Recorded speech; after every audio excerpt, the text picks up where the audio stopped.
Gary Jacobs, one of my childhood heroes, if you like. I used to read the Daily Record like religiously. I used to box in tartan shorts myself, and I'd follow your career, Paul Weir's, Drew Doherty's, Pat Clinton's, that kind of era of Scottish boxing, if you like. Yeah, that was a good era. There was lots of great fighters. As it happens, Scotland produces lots of good fighters, anyways, for a small country. Yeah. So before I get into it, I just want to ask you a question. So I interviewed the other week regarding a book I'm going to be releasing in a couple of months, Mickey Duff, The Little Big Man. Before I kind of chat about you, so I interviewed you regarding the book. You knew him very, very well. Of course, two Jewish boys. What was he really like? Monic Prager, aka Mickey Duff. Morris Prager was no, he was a great man, a great boxing man. Well, the amount of time that I knew him, he was always for his fighters, and it was always the fighters came first, and he always looked after his fighters. It was always maybe 60-40 your advantage, 70-30 your advantage, and then until the cotton wool comes off and you're fighting for a title, then it's 50-50, isn't it? Yeah. Yeah, I mean, do you know, one of the things I wanted to do, so I read his book maybe a year or two ago, and I was a little bit disappointed. The book was fantastic, but there was nothing about the actual guy. He talks about Muhammad Ali and, Jack Dempsey and Rocky Marciano, but I wanted to know about the man rather than what he did. So obviously, I didn't know him, but speaking to yourself, your Duke McKenzie's, your Jim Watts, your Barry McGuigan's, Frank Warren's, all these kind of people who I am and have been speaking to, it We Billy portrays a Square, different. have you spoken to Billy Square? So I'm speaking to Billy tomorrow. Yeah. So I'm literally going through the who's who. There's only one of his fighters, I won't name him, very, very well known, who said he wouldn't speak to me because he didn't like him. And but other than that, everyone, and it's very unusual because I've done so many books now, and normally when I kind of reach out to people and I tell them what it's about, they'll say no, no, and that was only last week. It was a flyweight, and but other than that, everyone, and I must have literally asked probably 20, 25, maybe even 30. Why does he get like a bad stigma, Mr. Duff? Why is it? I personally think it was jealousy because he did everything in boxing. Well, he was the man. They had the cartel, Mickey Duff, Mike Barrett, Jarvis was there. The Matchroom. Was it Matchroom or was it, what was his promotional company? His promotional company. They were for National Promotions. Yeah, Yeah, National Promotions. They had BBC for 30 years. It was like nobody else was really involved. Nobody else was in at that level. And as you say, it's just pure jealousy, to be honest. The man was a great guy. He was a boxing man through and through. He came from Poland, I think it was, and he learned to speak English. And if you read his book, he learned to speak yeah, English in a month. Uh, yeah, and the son of a rabbi, and he was never allowed to fight, and that's why his name's Morris Prager, and that's why he became Mickey Duff. And you probably know how he got that name through a book. I think it was yeah. he made up the name Mickey and Duff, and it was like, and that name stuck with him. But no, as far as I'm concerned, a great guy, done well by me. He always looked out for me. And got all the right fights. I mean, the thing is with the Pernell Whittaker fight, he actually asked me not to take that fight. Mm. And I was for my thing was like he's the best. He's the best. I want to be the best. Yeah. As a man, I think all of us as fighters, we all want to challenge ourselves. So you want to challenge yourself against the best. Yeah, I mean, I am going to come to Pernell Whitaker in a bit, but obviously for those who aren't really clued up, so he was the WBC. He was literally your Floyd Mayweather, your pound greatest fighter on the planet. He was ridiculous. Yeah, Sadly, no longer. But Mickey Duff, Gary, he had the BBC contract for 33 years. yes. So he had the blueprint on boxing. He would, one funny line, which is very, I find it really humorous, was when Frank Warren was shot in 1989. So obviously there was an assassination attempt on his life. And Mickey Duff gave a very public comment, and he said it couldn't have been anyone from in boxing because they wouldn't have missed. And that was, he was very dry. He was very, wouldn't back down from anyone. And, he's a book that I've become obsessed with him. And, I thank yourself and others for portraying the picture. So going back to your life, Gary, obviously you're a Glasgow boy, aren't you? Yeah, Glasgow, south side Glasgow boy. Wee Jewish boy from the south side of Glasgow. Right. Were you a football fan as well, or? I didn't. I trained at Ibrox when I retired. I went to Celtic when I was more into my boxing, my own thing. I used to go to football when I got my dinner. So the thing is, but I was into both teams. I'm not a fan. I was a follower rather than a fan of, because I was doing my thing. So I was just basically a follower of football. Yeah. So growing up Glasgow, I know it very well. I used to live there myself. My dad's from there. It's a very, it's the third biggest city in Great Britain. It's a very, no mean city is what they call it. Did you ever suffer any kind of racism in the early days of being Jewish? We probably did. It's that far back. It didn't really sort of bother me. Maybe that's why I was always fighting all the time. And hence, this is why I took up boxing. Maybe because my dad was always doing quite well in business and moving house and moving schools all over Glasgow. And I think it was just that I know Jew, where'd you come from? I always stuck up for myself. I think that's just, as we get older, as you know, children are just mean and nasty, to be honest. I don't think they really realise what they know what they're doing to me. So that's just part of growing up, to be honest. I don't really sort of take any sort of real threat from it. Say again? How did you get into boxing then? Where did that come from? There's a funny story that, yes. We moved to Australia when I was 14 and a half years old, I think it was. We emigrated, my mum and dad, me, my brother, my sister. We all moved to Australia. 18 months later, we were all back in Glasgow. And we were all back in Glasgow. There was a wee guy that lived there. We moved into a flat in Shawlands, south side of Glasgow. And there was a wee man there called Maurice Lewis, who my dad became friendly with, who lived next door to us. And my dad came into me. Maurice was very involved in boxing, which I didn't know. I was playing football with Aberdeen Boys Club and some other boys' clubs, and I was more of a football man. I had no idea and no concept of boxing. I was like 15 years old. My dad came in and said, "Can you fight?" I went, "Of course I can fight." And he said, "What about boxing?" I went, "I've got no interest in boxing." He went, "You get 50 quid a fight." As soon as he said that to me as a 15-year-old boy, I went, 50 quid a fight? 15 years old? You get 3 quid pocket money back then. I went, "Where's the gloves?"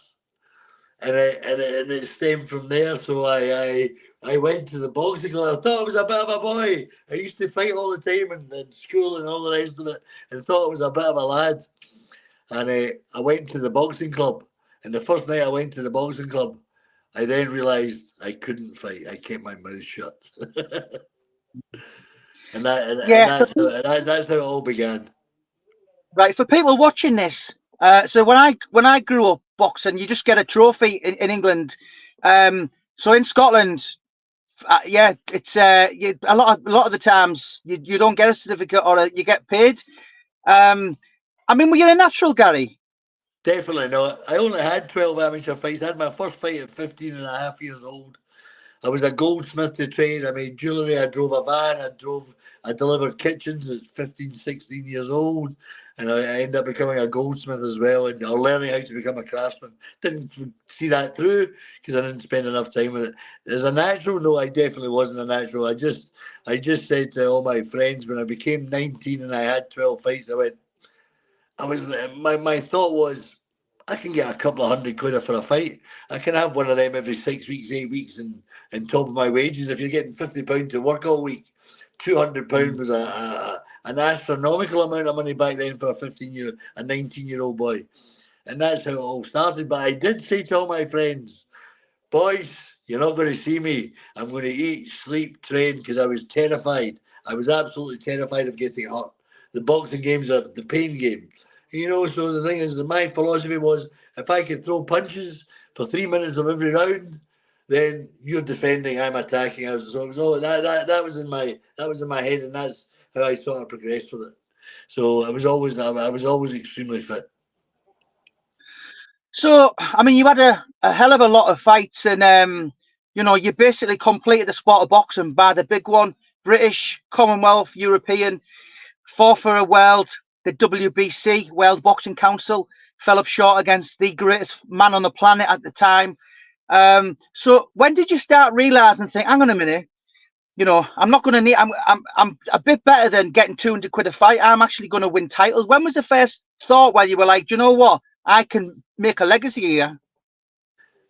I realised that I could fight after my 27th fight, and it was after a loss, believe it or not. I was Commonwealth and WBC International. You're sort of a gallus wee guy, and you're all thinking you can do it. But I then took a fight at 4 days' notice. I was there ready to fight. I was fighting Madison Square Garden, 1988. I was there to be going to the wee Jewish boy in New York and all there on Showcase and Showtime. And I was there to fight on the Thursday night. Trained up in the Concorders. The Concorders up in the Catskill Mountains there for 3 weeks. And there was an opportunity that came up. Some guy was fighting for a world title. He broke his hand. They had to fill the space. I was with Mike Barrett, Mickey Duff's ex-partner at the time. And he came to me. I was getting £10,000 or $10,000 back then. An absolute fortune for a 23-year-old guy. And he came to me back then and he said, right, Gary, there's been an opportunity. There's a Sunday NBC television. It's like channel BBC One here. NBC television. We can have live television. Madison Square Garden. We can fight with a whole lot of guys that they picked to fight. He went, I'm going to pick this guy, Buddy McGutt. I'm like, no problem. I went, do you want to see any videos of him? I went, no interest. I don't care. I'm getting X amount of pounds. I said, it doesn't matter who I'm fighting. He's getting it anyway. And we took that fight at 4 days' notice. I was already training. 4 days' notice is irrelevant. I was training for 6-8 weeks. I was in the Catskill Mountains. And we fought Buddy McGutt. He's a Bronx fighter, junior welterweight champion of the world. 27 fights at welterweight, unbeaten.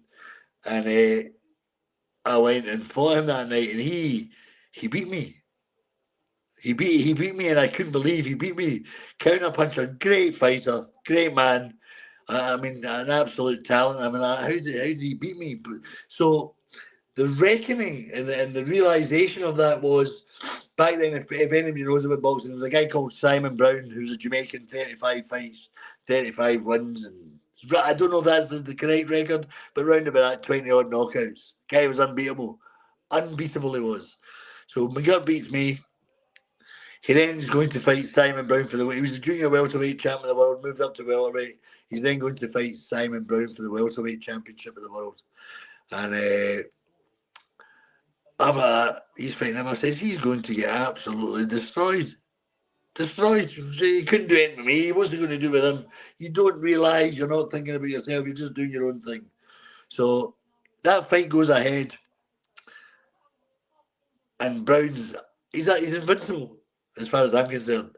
And Buddy McGutt plays with him, wipes the floor with him, and beats him easy. And I'm like, he didn't do that to me. And then that was the time when I sort of changed management and I signed up with Mickey Duff, and I went on to win British European. British European became number one in the WBC. So the making of me was basically that loss. You don't realise that at the time because it's heartbreaking, it's soul destroying, I think it's the end of your world. And that's why that's probably the experience, isn't it? It's one of life's experiences, the things that all fighters go through. So for me, I competed at that level. It was a close fight, but he did beat me. He beat me. I don't think Whittaker beat me, to be honest. I don't think. I don't think. You know, you watch that fight, you look at the switch the commentary off, and just look at the fight and watch it. The guy's one of the greatest fighters of all time. You know, so I was in the pecking order of in at that level. But McGirt beat me. I think McGirt fought Parnell twice. I believe, and I think Parnell beat him twice. So the making of Yeah. me was the Buddy McGirt loss in 1988 Madison Square Garden. So Pernell Whitaker, Sweet Pea for Oscar De La Hoya. This guy was Chavez. super. You couldn't hit him with a handful of gravel. He was a limbo dancer. He was like one of the Engels, but a million times better. So when that fight come up, Mickey Duff, did he say, "Gary, don't do it"? He was like, I said, why? I wanted to really test myself. I wanted to be the best. And who was the best at the time? There was a WBO was out. There was no real sort of. It was just a new title. There was a WBA. There was Marlon Starling. There was Mark Breland. I think they were all sort of about. But Parnell Whitaker is going down as one of the greatest fighters. Junior welterweight, moved up to welterweight. I want to fight him. So I got myself, I was number one in the WBC for 4 years. I was number one contender. So I got myself into a position to fight him. They didn't really want to fight me because Jacobs was just a nobody from Scotland and never done anything. It was not a big name. It wasn't a big money fight for them. It wasn't even a big fight for them, I assume. But for me, it was everything because he goes down as one of the greatest fighters, if not one of the greatest fighters of all time. So for me, that was my thing was I wanted to fight Parnell. And I got myself into number one. I became number one WBC, so he had no choice but to fight me. Yeah. And what was it like actually being in the ring with him? Was he actually that good? Oh, he was a slippery wee guy. He was a slippery wee guy, but I just hunted him down. But he knew what to do. He worked off the back foot. He was a great counter puncher. He's a defensive fighter. There's fighters that are going to come and fight, and they both meet in the middle and they clash. And then there's a fight, there's a real sort of square go, if you want to call it. And it's like, but the one is, he was the one that walked off the back foot, and I was the one that was just coming forward. So I was coming forward, he was walking back. So he was the same as Buddy McGirt. Buddy McGirt was a back foot fighter. He just let you come on. He didn't have to look for Whittaker, McGirt. They didn't have to look for me. I think the Whittaker fight was very, very, very close. I had him down in the 10th round. They said it was a slip. The guy counted it. I didn't win. I've got the scorecards for that fight, and I'm done. The man is no longer here, and one of the greatest fighters of all time, and you can't disrespect a fighter like him. But I think I done better than what the judges gave me credit for. Yeah. I mean, you must have met so many made serious names in your career, Gary. The names. I mean, Duff knew everyone in boxing. You got a message there on the screen, Danny Christie. What's not to like about Gary Jacobs? Danny's a proper boxing man. So have you ever met anyone, Gary, and you've been starstruck? Not really. I used to train with Teddy Atlas, and Teddy trained Mike. Like Tyson. So I trained with Teddy Atlas for a year and a bit. I used to live in New York. I trained in Gleason's gym. I've not really been. I'll tell you the funny. That's a funny story actually. The first time I went to Gleason's, I was a little bit starstruck. I'm going to Gleason's. I'm going to New York. I'm staying in Manhattan. I'm running around Central Park every day, and it's my day to go to the gym. And I'm looking for Gleason's, and it's right in front street underneath the Brooklyn Bridge, and I can't find it. And I'm about 10 minutes late. I've walked into the place, and it's like, and I'm looking around, and it's like, there's four boxing rings. That's the old Gleason's. There's 4 boxing rings in it, and there's a guy hitting the bag. There's a big one of those big bags. I mean, you could get your arms around it. One, the big heavy bag, and there's this guy hitting the bag with the dreadlocks. He looks like the Predator, Arnold Schwarzenegger, and he's smashing this bag, and I'm like, my goodness me, he looks kind of tasty. And when he turned around, it was that big guy, Mitch Green. People may not remember, but there was a guy that had a street fight with Mike Tyson, and it was he was about 6'6" with the dreadlocks. He looked like a Predator. And I've walked in, and there's McGirt, and there's like Poison Junior Jones, and maybe people might not remember him. Another great, a great 5 times world champion, Junior Jones. It was like who's who that was training in that gym.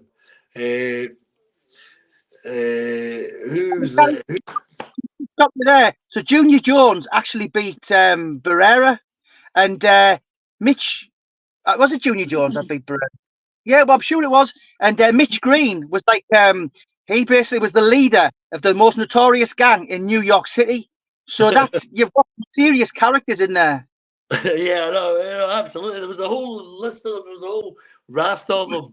It was just I used to stay in West 57th between 9th and 10th Avenue. Stayed in the days, and I ran around Central Park every day. I ran around the big store. You know everywhere in New York because you've seen it in all the movies like Ghostbusters back then. So all the movies that you see of New York, you recognise everywhere. Up through the reservoir, up round the dam, back down FAO Schwartz, the Plaza. Hotel where Crocodile Dundee was made. People will not remember that. The kids of today will not, but these were great movies back in the day. And the big Marshmallow Man with the Ghostbusters. Hmm. So So when you started your career, it sounds, I was going to say, did you, have you achieved, but basically I don't even need to ask you this. I think you achieved beyond your wildest of dreams. I wasn't sure about your amateur career. You obviously didn't have one. no, And the greatest of respect. And you sound like, a British, Commonwealth, European, and fought for a world title. You sound like you kind of overachieved and went beyond your wildest of dreams. Is that the way you feel today? do you know what? Do you know what? If I can do it, anybody can do it. And do you know what it is? You need to have the right people looking after you. You've got to take the right fights at the right time. But as a person, as an individual, it's all up to you to make sure you're in the best possible shape that you can be. And sometimes I had 53 fights, 46 wins. Robbed 2 or 3 times, avenged a couple of them. Ludovic Proto, unbeaten fighter, 27 fights, 23 knockouts, 27 wins. For the vacant European title. I fought him the first time in Paris and the Marcel Cerdan Stadium and got absolutely robbed. So they ordered a rematch and I stopped him in the second fight. I fought another young boy who was a superstar, a boy called George Collins. 111 fights, lost one. He had 77 amateur fights, lost one. 35 professional fights. An absolutely tremendous fighter. I mean, a great fighter. And it was like I fought him at Albert Hall back in '88. There was like 11,000 people there. These were all testing fights. I fought lots of people that were unbeaten. I didn't take any. It wasn't journeyman. It was all real fights. I had 28 championships, 26. I think it was 26 12-rounders. That's what I had. So, before a little chat about your book, you've got a forthcoming book out. It's unbelievably surprising. It's nothing to do with me. I wish I'd have known about it because I'd have loved to have done it. And I am going to help you with the promotion side of things, and because obviously I remember you right the way through your career as a young kid. But I'm going to ask you a couple of questions, and I just want one name answers. So, Okay. who was the hardest you've ever been hit by in your life? Obviously, Mickey Hughes when I got knocked out. But I Right. didn't really sort of Who feel that. best you ever boxed? The best has got to be Parnell Whittaker. Best you ever sparred? Buddy McGirt. Hardest you ever been hit in sparring? There's another one. I'll take that back. The best Go on. person I sparred with, and I was one of my sparring partners, who's a great fighter, is a good friend, is a boy, Chris Eubanks Sr. Right. So there, Gary, I was speaking to your author the other day and we were talking about a forward. And I said, a forward's basically should be 1 to 3 pages. It's the most famous, infamous, notorious, classiest name linked to Gary Jacobs. You don't really need him. I like him personally. I mean, I got Martin O'Neill to do one of mine a couple of years back. It should be no more than 3 pages. I think Martin's was 7. But listen, it's Martin O'Neill. I'm not telling him anything. He's a god to me. Yeah. What was he like? Because you're obviously great friends with him. Chris Eubanks, a great guy, great fighter, knew his stuff, knew his things, knew what he could beat, knew who he could fight, and absolutely, a tremendous guy and a great fighter. Really is. And that was Yeah. there was 2 fighters that I sparred with, and because I used to pay all my sparring partners back in the day, and there was 2 great fighters, and there was another young boy that came through who I got when he was young, and I was the champion, who was absolutely tremendous, and done well himself, was another boy called Ryan Rhodes, who was an absolutely tremendous fighter as well, and a great guy from Yeah, the yeah. Brendan, from the Brendan Engel stable. I mean, do you know what I messaged? So I was speaking to Dominic Engel the other day, and I mean, obviously, I've got the Mickey Duff book, I've got a Brian Clough book, but somewhere along the line, I would love to do a book on Brendan Engel, because I spoke to him a couple of years back, and I was quite aware the Alzheimer's or the dementia, his condition was. It was about a year before he died, and but do you know what that man did for the community of Sheffield? And it was only a tiny bit what he did for the community, the boxers. He did so much for the community in Sheffield these days. Is the streets named after him.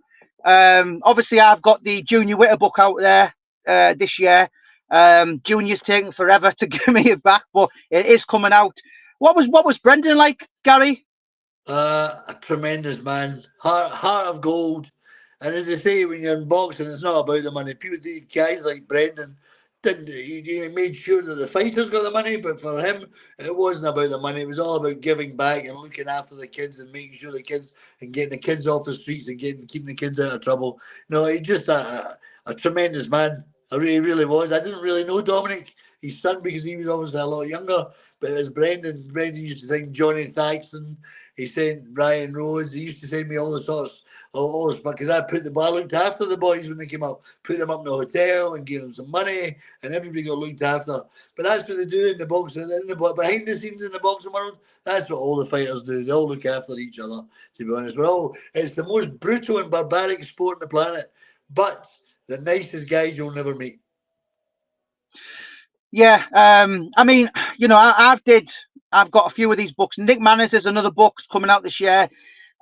Is boxing, is the industry as filthy and dirty and skullduggish and corrupt and sinister as I mean, there's a lot of things that happen inside the world of boxing that us, the viewers, the paying public, aren't aware of. Is that right, Gary? It probably does. Yeah, absolutely. It probably does. There's lots of things going on. You've got the big promoters, Eddie Hearn, who's taking boxing to another level, and I think it was Barry Hearn, because I like Barry, because Barry Hearn promoted Matchroom Promotions got involved in boxing. It was Joe Bugner versus Frank Bruno at White Hart Lane, and I think that was Barry Hearn's first. And once again, he was very friendly with Mickey Duff, and him and Mickey Duff got on really well. So, but yeah, and then you look at his son Eddie Hearn's taking boxing to a whole new level, which is great for the sport. And then obviously what's happening over in Saudi Arabia, they're putting money in. You've got Eddie Hearn and Frank Warren, everybody's working together, which is good for the sport of boxing, because you've got all these other, was it called Misfits Boxing or something, YouTubers that have sort of jumped onto the bandwagon, which is, they obviously can't, because they wouldn't get boxing licenses off the Boxing Board of Control. They've done that well. They've got that many followings. They can put their own organisations together, but they're not real fighters. They're real fighters to a level. There's no disrespecting any one of them. They all get the respect, because anyone that jumps in a boxing ring to trade leather with anybody gets the respect, because people will never understand. These guys know, but it's levels. So going back to a couple of questions, I mean, did you ever get like badly hurt, Gary? Was there any time where you were hit that hard you just thought, oh, this isn't for me? Never. The whole secret of boxing is don't get hit. Yeah. Yeah. Who was the craziest person you ever met in boxing then? Who's the funniest? The funniest, the craziest. Oh, I had Horace Fleary. I mean, I've had loads of people. All the guys. Well, listen, I think as boxers and as champions, all of us, we've all got our own egos. We all think we're funny. We all want to be the main man. And there's no denying that with all of us. So that's just basically life. Footballers, boxers, basketball players, tennis players, NFL players. We all, but the boxing is an individual sport. We all control our own destiny. Yeah, I met loads of people: Roy Shaw, Joey Piles, and people from the outskirts of boxing, and people that go to the boxing and watch boxing. I met quite a lot of famous people. I've had dinner with the Queen, or when she was alive.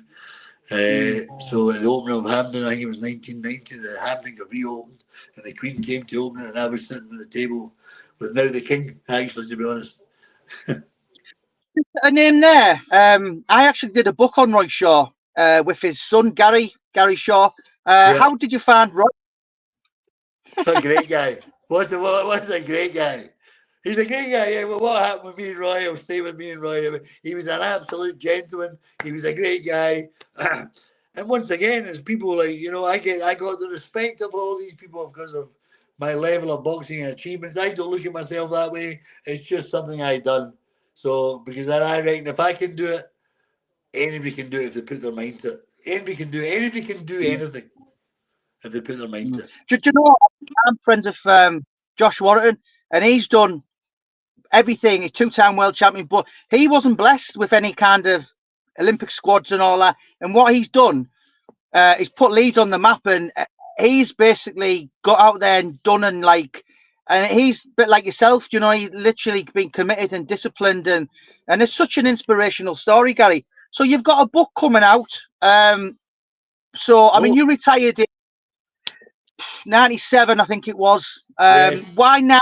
Why have you waited so long to write your biographical? I don't know. It was just something that we were running by somebody. My friend, who's the editor of one of the newspapers, wanted to write about. This book's been going on for 8 years, by the way, so it's not something new.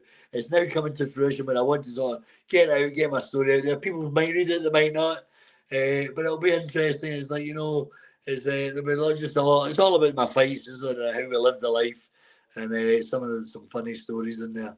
It's good. I'm looking forward to it. Actually, it's another part of my journey. Yeah, you've got a story. Do you know what I mean? A lot. It's hard when you produce a book. There's so much work going into it, and then you think, well, is anyone going to come and buy it? And you're such a name, British. Lord Lonsdale, the Marquess of Queensberry rules, a guy who sent Oscar Wilde to prison, and so you got the Commonwealth, you got the European. Back in your day, to win a British was like winning today's European. I was talking to Andy Flute yesterday, and he said, there's just the level that I've completely fell out of love of boxing. I probably stopped watching it 4 or 5 years ago. I'd rather watch WWF wrestling when I'm at work on YouTube, and it's not the same as it once was. And it's boxing at the minute, in my opinion, is as dead as it's ever been in my lifetime. Would you agree, Gary? Or I think it is with all these other YouTubers and all the rest of it. But the good thing is, obviously, with Frank Warren and Eddie Hearn getting together, these guys are going to fight each other now. So let's see who the best is. It might be good, and it might reignite boxing instead of everyone keeping their champions to themselves. So let's find out who the best is. They can all fight each other. So it might rejuvenate boxing, to be honest. Yeah. So Gary Jacobs today, 2024. I'm just trying to think how you are. Are you about 60 now? Oh, come on, babe. I'm 58. I'm 58. I'm 58 my next birthday, which is December. 2 years. And in 2 years, every time I speak to Junior Witter, I tell him he's kicking on 50. Grandad, Whippet, Greyhound, and he doesn't like it. But looking back, I mean, what does Gary Jacobs do today? Are you happy? And I know you've got the book and all this. And are you still involved in boxing? Where's Gary Jacobs at the minute? Gary Jacobs now has started a new business. I've got sparring classes going on. I do 3 a week. I'm very involved in boxing again, my own self personally. I've got a couple of young fighters. I've got a boy, Jack Owens, who's just turned professional. He's had one fight. He's going to have his Leicester. I think he fights in.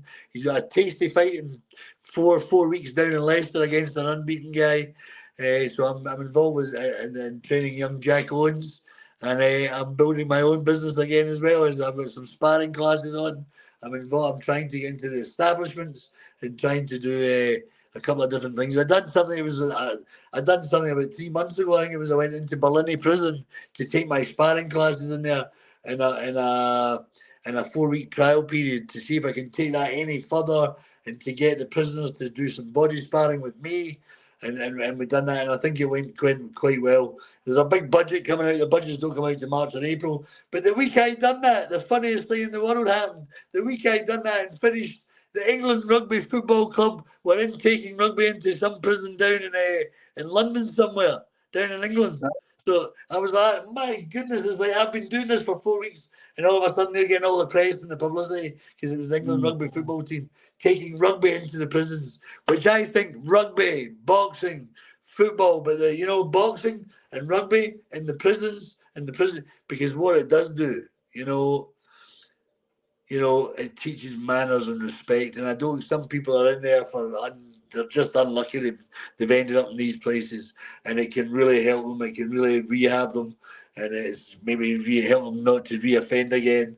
And it will teach them manners. And because what it does do, as I said to you in the beginning of this interview, when I first went to a boxing club, I was as handy as anything. I was as gallus as anything. And then when I went to a boxing club, I then realised I couldn't fight. Yeah. So, there's a story like that in Junior Witter's book. I've got it out this year. And a guy basically Junior taught some guy some manners. And his girlfriend was there that evening and watched Junior play with him and realised that this big gangster drug dealer, cool guy, wasn't actually all that, because Junior made him look, humiliated him. And that girl left him, got a career and everything, and messaged Junior years later. And it humbles you. It's a very unforgiving sport. It's a very lonely sport. What would you say to anyone who kind of wants to get involved in boxing? And my son, he does it, then he doesn't do it, and I'm like, you're not going to do it because you need to be you can't play boxing. No, you've got. I think it's great, as you said, the girlfriend left and the bottom Junior Winter and all these champions and all these they will never, ever, ever start a fight ever. They'll walk away, they'll run away, they will. I know they will. They'll walk away like myself. People start with you, and you walk away. I'm like, just leave me alone, because the bottom line is these boys all know they can fight, and it's like that. The proverbial Rocky quote. It's not about how hard you can hit. It's about how hard you can get hit, and these boys all can get hit and keep going forward. And people don't understand that. Never start a fight with a professional fighter, whether he's a flyweight or a heavyweight. But these boys will never cause trouble. They're always they might be the loudest guy in the room just because that's their egos, all our egos. But they'll never start trouble, never, and they'll always try and stop it. Gary, you've suffered where people have kind of, in a Glasgow term, got gallus with you and tried to put it on you. Yeah, a couple of times. Always walked away. And then I've usually got people around about me that jump in and say, "You don't want to be starting with him." Is that hard though to walk away, or? No, because here's the deal.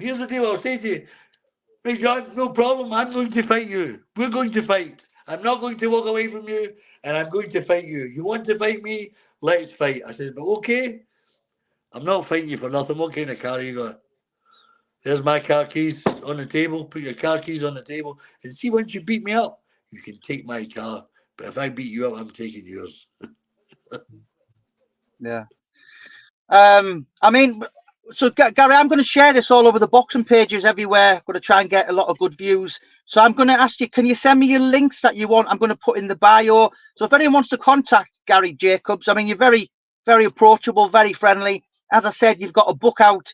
You need to, I spoke to James English a couple of years back and he said, you're the first thing I see in the morning, the last thing I see at night.